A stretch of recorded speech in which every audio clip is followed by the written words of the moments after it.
Sudan میں قرآن پاک کی بے حرمتی کے باعث امت مسلمہ میں غم اور غصے کی لہر دوڑ گئی اور تمام اہل اسلام کے جذبات مجروح ہو گئے۔ اور کیوں نہ ہو کہ یہ اللہ کا کلام ہے۔ اللہ کے نبی صلی اللہ علیہ وسلم نے فرمایا، حبل اللہ المتین، یہ اللہ کی مضبوط رسی ہے۔ ھذا صراط مستقیم، یہی سیدھا راستہ ہے۔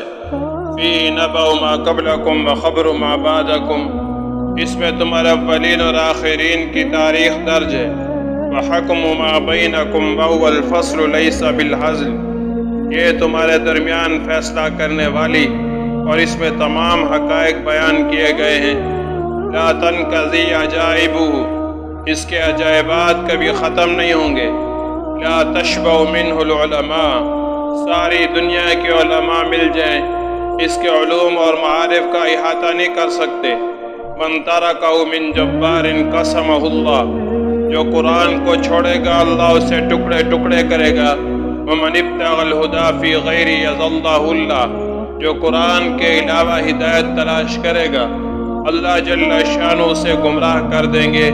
آپ علیہ السلام نے فرمایا، من قال بہ صدق، جس نے قرآن کی بات کہی اس نے سچ کہا۔ من عمل بہ اجر، جو قرآن پر عمل کرے گا اللہ اپنے شان اسے اجر عطا فرمائیں گے۔